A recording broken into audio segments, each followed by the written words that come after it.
Hello, we're going to take a journey into London, and I'm going to take you back to a place that I used to work, where right now they would normally have been really busy getting ready for an annual show. That show, of course, is the Chelsea Flower Show. Now this design is going to be inspired by some of the gardens that I will have seen in that show. And I was very lucky to go in there every time it was on for 7 years whilst I worked at the Royal Hospital, Chelsea. So I'm just putting into here some lovely beech twigs. These have got a beautiful arcing habit, and when you walk in the woods at the moment, they have got canopies that are laden with those wonderful lime green leaves. Now we're going to bring some in around the side, and we've got a sculpture here on this design that is just going to be incorporated into the overall effect. So if I just turn that round, I can put this piece in, and you'll be able to see that obviously we can envisage what's going behind and in front of the design through that circular sculpture. So let's imagine that we've got our ticket and we're getting ourselves ready to go in, and we're going to head down Ranelagh Gardens, and we're going to go to those small artisan courtyard gardens. Now into here, I'm just going to put some Hedera Helix. This is just the communal garden ivy. I love to use it right now because it's just that beautiful evergreen. It's got a few little berries on it as well. And if it's got any new growth, you need to pinch it out. All those evergreens at the moment, whilst they're lovely and lush, they do need to have any new growth pinched out. Otherwise it will sag and it won't look very pleasant in your design. So down in Ranelagh Gardens then, we're heading for that haven of those small gardens, and we're going to look at one that has been created by a gentleman called Katsuki Ishihara. He is a Japanese designer, and he loves to create calm, peaceful, meditative gardens because that's the flavour that they have in Japan. I'm going to add 2 into here, a little bit of my Euonymus fortunei. This is a beautiful arcing shrub, and it grows underneath my wisteria. I don't know about you, but my wisteria has been glorious this year. Lots of beautiful purple flowers everywhere, and it's a joy to behold in these dark times when we're stuck at home to enjoy our gardens. So the Euonymus is going to just give me a different leaf shape going into this design, and it's also a different colour, a contrast to those lovely dark greens. Now already I had put into here some conifer and some pine and a little bit of my Leylandii because it gives it a little bit of contrast and variety in the base, but I'm only keeping the foliage around the baseline because in the Japanese gardens what they like to do is admire their planting and the plants that they choose. Now if you go and see one of Katsuki's gardens, he very often has lots of wonderful specimen plants like acers that have a great deal of architectural quality. So that's what he likes to look at, and that's what he likes to concentrate on. I'm just going to pop a few of these into here just to fill some of the base at the back, and then I'm going to turn it back round so I can carry on working on it. So we've got lots of interest in that base. We've got these lovely arcing architectural twigs, and we need to put a flower into here. So we're going to choose first of all the Oriental Lily. Now this one is slightly closed, and we've got one that's beginning to open. You can see inside it's got these lovely, very large stamens, and what you need to do is pop them out. If you do that, you will see that they are completely closed and the pollen hasn't begun to come out. So therefore we can pull them all out very gently with your fingers. Remember there are 6 of them, so you need to get them all out, and then you leave the flower intact. If you are competing, this is really important, that you don't pull or cut those out and ruin the shape of the flower. So we're going to put this in alongside the twig, and it's going to give us an architectural point at the top of our design. And this is going to give us our line, and we're following that line through down the base. Now here is an example of the lily where the stamen was left in when I purchased it in the shop, and you can see how much it has stained and spoiled the flower. These have been allowed to open with the stamen removed, and then that keeps them much more pure. We'll cut that one out, and then we'll use this. We're going to pop it into the back of here so that it nestles down towards the front of the design and rests there.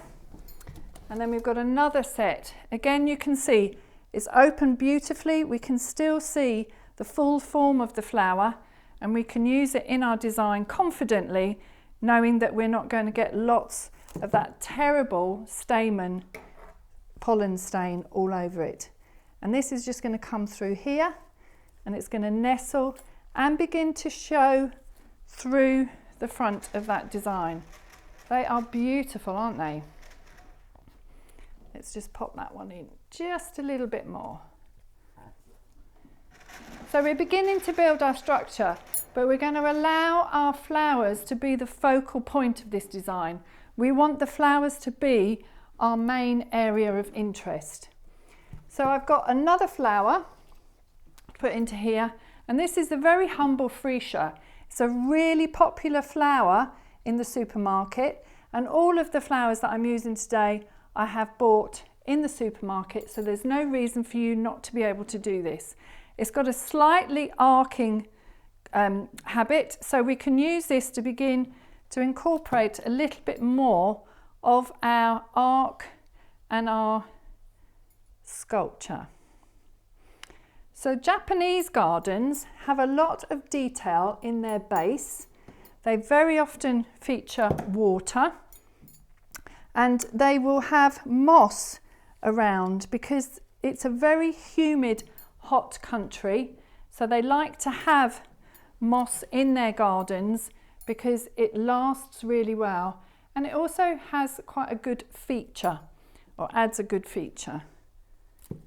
So a few of these scattered around within the design just to keep that arcing habit. And we're just going to get one of those to go across here again so that we can see it visually from the sculpture.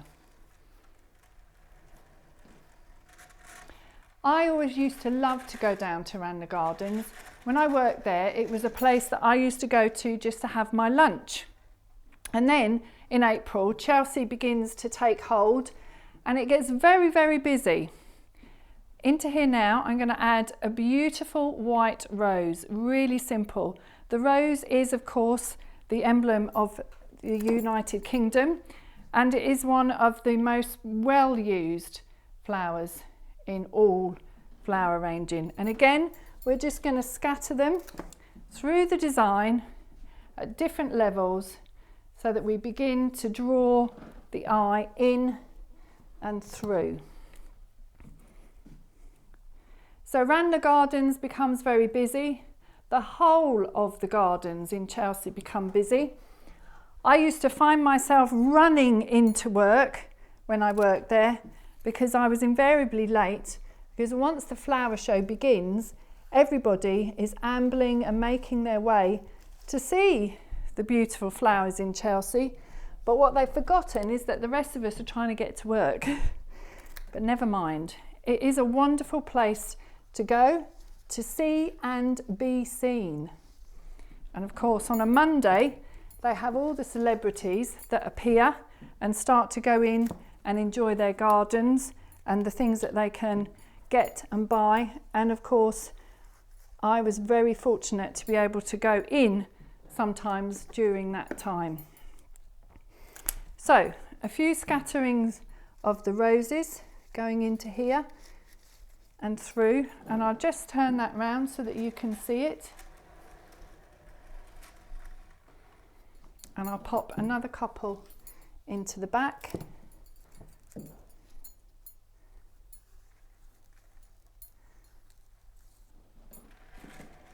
And we can see the simplicity of those flowers that have gone into there. Now I just need a couple more flowers to go into here. I'm going to put into the base some of my Viburnum plicatum.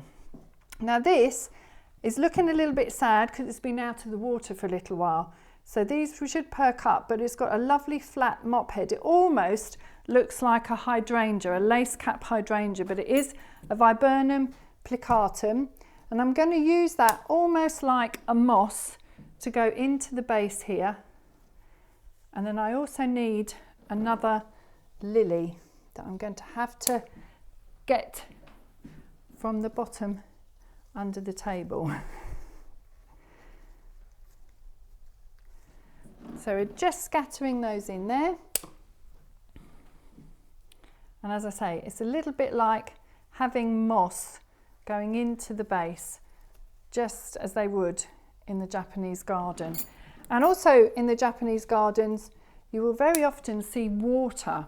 Water plays a huge part of being able to kind of emulate the tranquility that they like to feel and experience when they sit in their gardens. Japan is a very highly